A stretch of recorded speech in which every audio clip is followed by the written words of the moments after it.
Ayan,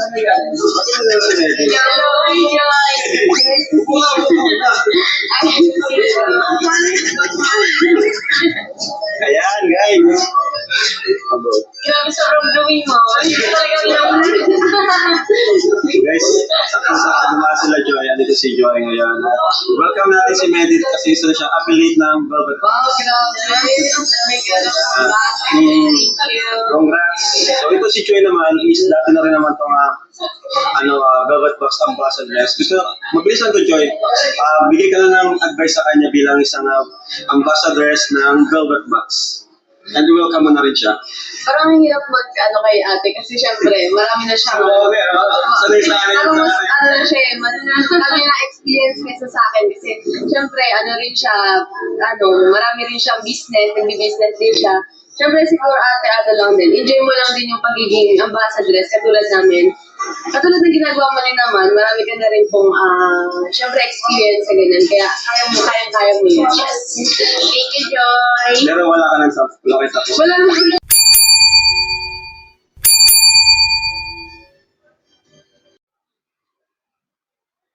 So, ayan, mga viewers ko, yun na siguro yan. Mga kababayan ko, kumusta po kayo? Welcome po kayo sa aking YouTube channel, Randy Channel. Paki-subscribe, like, share, and comment dito sa aking YouTube channel. Pero bago ako mag-umpisa, mga kababayan ko dyan, shoutout muna sa inyo. Shoutout muna ako sa inyo. Luzon, Visayas, Mindanao, mga kababayan ko, hanggang sa ibang bansa. Lalo-lalo na yung mga viewers ni Krishna, mga Chris Pop Fanatic, mga viewers ni Pogo Bihero, viewers ni Kalinga Prab, mga viewers ni Bursumidit. Alam kong nakasubaybay kayo ni Bursumidit. At nanatili mula noon hanggang ngayon, shoutout sa inyo. At kay Kalinga Prab, Kuya Bal, at Jack. At kay Miss Ivana Lawi, at kay Senator Rapi Tulfo. Shoutout sa inyo mga viewers ko. Welcome po kayo sa aking YouTube channel, Randy Channel. Subscribe, like, share, and comment. At no-skipan. Okay? Tuloy tayo mga viewers ko. Ito ang aking comment sa video ay patungkol ito kay Bursumidit mga viewers ko. Kasi may naparoon akong upload video ni Kalinga Prab na ito si Bursumidit ay ibinalik niya sa Kalingap mga viewers. Ayon sa kanyang caption, sa kanyang thumbnail, may Kalingap Angel na nagbabalik. Totoo naman niya mga viewers ko. Kasi nga, kung matatanda natin, itong si Bursumidit ay dating Kalingap Angel. At umalis dahil nagkaroon nga sa sarili niyang community. At yun, nag-click naman ang kanyang community at maraming mga sponsor ang sumuporta sa kanya at mga viewers kasama na tayo doon. Bagamat nanonood tayo lagi ng Kalingap, sa mga love team ng Kalingap, nanonood tayo, pero hindi nawala sa akin bilang viewers at tagahanga ni Bursumidit bilang kalab team ni Dan, yung yung love team nila ni Midit, nakalimutan ko.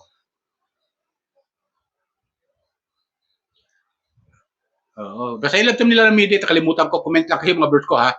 At yung itong si Dan ay napunta naman kay Joy bilang kalab team. Di ba? Pagkali kay Midit, napunta kay Joy. Kaya nagkaroon ng Dan Joy. Okay, di ba? So yun, ibig sabihin mo. Bilang isang viewers, tagahanga, natutuwa ako na nakabalik si Bursumidit sa Kalingap. Bakit, mga viewers ko? Lalabas na si Bursumidit ay magiging Kalingap partner na. Kalingap partner na si Bursumidit. Di ba, mga viewers ko? At tandaan natin, marami ang taga-suporta ang Kalingap. Maraming followers si Kalinga Prab. At si Kalinga Prab mismo ang nagbalik sa kanya. So, welcome siya kay Kalinga Prab. Diba, mga viewers ko? Comment lang kayo ha, kung tama sabi ko. Nakakatuwa. At yun naman talaga ang dapat. Noong pa ang ginawa ni Midit. Pwede naman siyang umalis sa Kalingap Angel. Maging Kalingap Angel. Maging Angel ng Kalingap. Pero manatili siyang Kalingap bilang Kalingap partner. Di ba ganun yung mga viewers ko? So, ito ang nagbigay ng daan sa kanya, mga viewers ko. Yung kunin siya ni Kalinga Prab bilang isang Velvet Box ambassadress, seller. Di ba ganun yan? Katulad nila Joy, nila Dara, nila Joy Dara, Carla, di ba? Mga ganon. Si Biancy dati, kung nasa Kalingap pa, di ba? Ganon yun. Yun ang mga kanila eh. Hanggang ngayon naman sila Joy, Dara, at saka, ano to? At saka, tag dito. Carla, tuloy-tuloy pa rin naman na bilang ambassadress ng Kalingap sa Velvet Box. Wala na si Biancy. Kasi nga, umalis na si Biancy sa Kalingap. Di ba? Nagkaroon pa nga ng tulpuhan eh. Nagpatulpo pa nga eh. Di ba? Mga verse ko. Pero ito si Medit, mga verse ko, nakakatuwa. Dahil, ibinalik ni Kalingap Rab.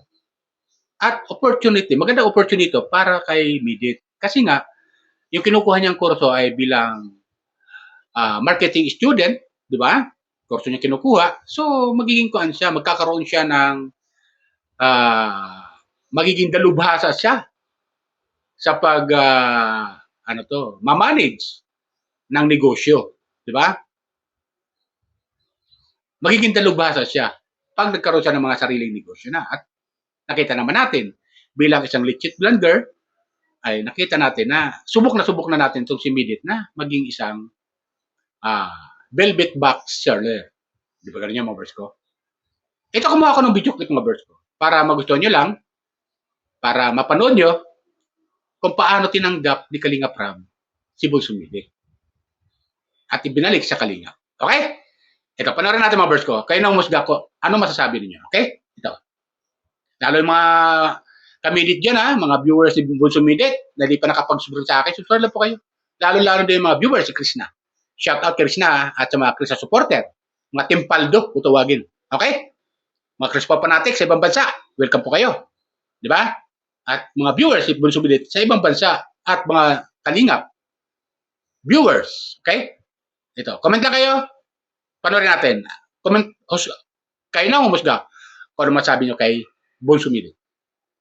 So yun, sa mga magiging beneficiary po ng Kalingap, sa mga bata, especially sa mga bata po, like huwag basta-basta magtitiwala sa ibang tao. Magtiwala dapat tayo sa kung sino yung tumulong sa atin. Like sila kuya, si Kuya Rab po, si Kuya Rab, yung trust po natin is dapat na kay Kuya Rab, 100%. Like, pwede natin ma-appreciate yung mga nagsasponsor sa atin, pero hindi para mas manaig yung tiwala natin sa kanila kaysa kay Kuya Rab. Dapat kay Kuya Rab talaga itiwala ang lahat kasi siya ang nakakakita and siya ang nakakahandle ng mga bagay-bagay. And pag lumabas ka na sa Kalingap, mark my words, uncontrollable lahat. Like lahat, ibabash ka lahat, babatikusin ka, and wala na si Kuya Rab para ipagtanggol ka. Yun. Hindi lahat ng nandyan totoo. Kasi minsan nandyan na sila kasi kilala ka pa, na pinag-uusapan ka, may mga sponsors. Pero pag wala, hindi ka na... Tsaka naaaliw pa po. Parang naaaliw pa sila dun sa, may issue, umalis ka. Naaaliw sila dun sa issue. Ako na rin kakampihan ka. Kakampihan ka, tapos hanggat may liyab pa yun, andyan sila. Pero pag naman, yun, wala. Bye-bye. Ganun po yung na-witness ko naman. Pero yun nga, siyempre lahat naman tayo nagkakamali din sa posisyon natin. Kahit naman ako, kakamali din naman ako, di ba? So lahat naman tayo, ang maganda naman dito, ang nagustuhan ko kay Medit, kumbaga marunong siyang tanggapin yung pagkakamali niya. Kumbaga yung pride niya is, inalis niya yung pride niya, kumbaga tinanggap niya yung pinagsisihan niya before, di ba? Kaya yun, nakakatuwa lang. Ngayon, kasama-sama tayo ulit dahil sa Velvet Box. So, ayan, thank you ulit sa Medit. Thank you po kaya. And welcome sa Velvet Box family. At yun, good luck sa journey mo. Alam ko naman, sari-sari ka naman dyan. Sari-sari ka naman magbenta, di ba? Oo, medyo kinakabahan, pero ayan. Ay, ganito lang, Medit. Ano yung gusto mo lang din sabihin sa mga taong, yan, sa mga taong, syempre, hindi naman tiniwasan na yung before yung support ka sa iyo is na wala nga sa nangyari. Gusto ko mag-ano kayo sa kanila kung ano gusto sabihin sa mga, kumbaga, nabigo mo before. Ano gusto sabihin sa kanila? At sa mga sponsors na rin, okay na sponsor. Kung sa tingin mo na okay na sponsor, nanalo mo rin. Ano gusto? yan sa mga sumuporta po sa akin noon and na-disappoint dun sa mga naging decision ko, ganyan, sa mga nangyari. Pasensya na po kayo and yun, sobrang dami ko pong lesson na natutunan and realizations. Pero sobrang grateful pa din po ako dun sa mga taong nag-support sa akin and sa mga taong minahal pa din ako kahit umalis ako sa Kalingap and ngayon po, like, mas na-appreciate nila. Mas marami na ulit ngayon. Mas marami Support po, sa'yo. yes po, mas marami po ngayon ulit. And sobrang grateful po ako sa mga nagsusupport sa akin. Especially yung mga from Kalingap po. Thank you so much po. So, ano masasabi mo sa, kung mag-describe mo ang Team Kalingap as of now, ano masasabi mo? Parang mas po ngayon, parang mas maraming opportunity. Pag naging part ka ng Kalingap, hindi lang isang opportunity yun. Ay sobrang dami pang opportunity. Kaya isa yun sa regret ko ng pag-alis ko. Na magkaka-business para sa kanila. Right. So, yeah, thank you, Medi. Sa pagiging honest. And yung salamat naman. Marami din naman kasi nagpa-survey din naman ako. Kita mo tayo, no? Saktong-sakto, Joy. Kailangan nyo ng closure na Medit niya. Medit ka lang ako siya. Bakit mo si Medit? Hello, Joy!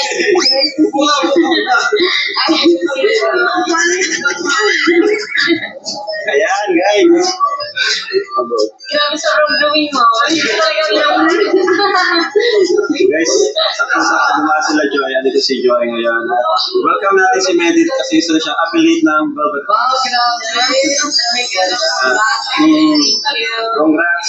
So ito si Joy naman is dati na rin naman itong Velvet Box Ambassadress. Gusto, mabilisan ko Joy. Bigay ka lang ng advice sa kanya bilang isang ambassadress ng Velvet Box. And welcome mo na rin siya. Parang ang hirap kay ate kasi syempre marami na siyang Sanay sa akin. Parang mas na siya kami na experience kaysa sa akin kasi syempre rin siya marami rin siyang business, nagbi-business din siya.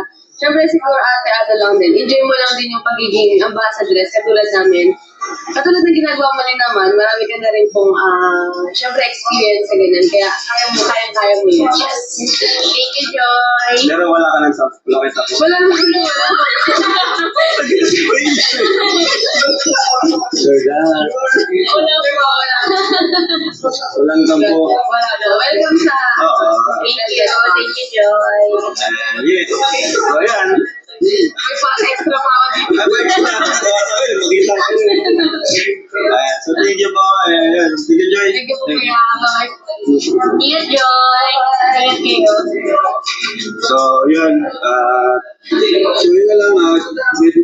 Good luck na lang sa first live selling mo. Okay, bukas. So, yun po. And thank you so much. So ayun, di ba mga boys ko? Napanood natin.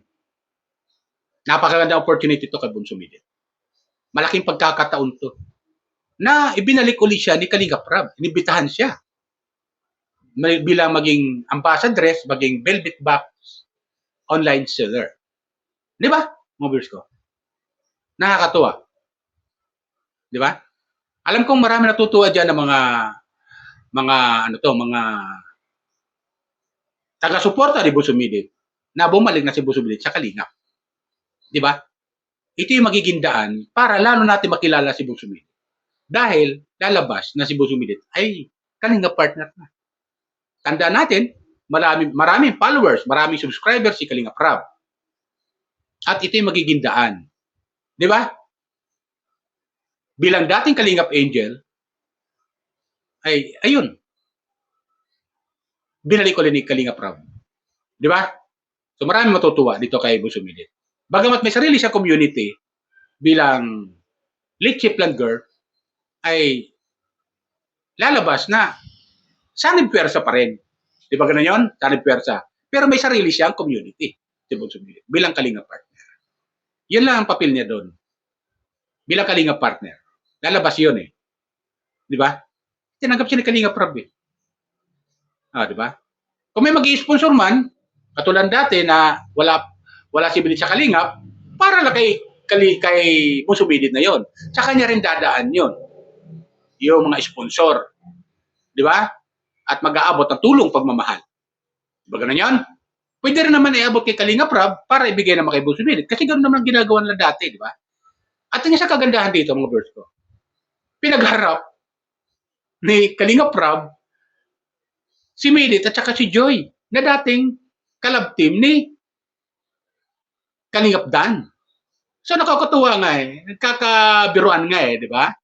Sabi nga ni Kalinga Prab kay Bunso Millit, o wala ka bang tampo kay Joy? Ayan si Joy, oh. Sabi naman ni Bunso Millit, wala yun. Wala naman. Eh, love team naman yun. Kaya naiintindihan natin yun. Kaso nga lang, ang nagpabigat lang kasi doon,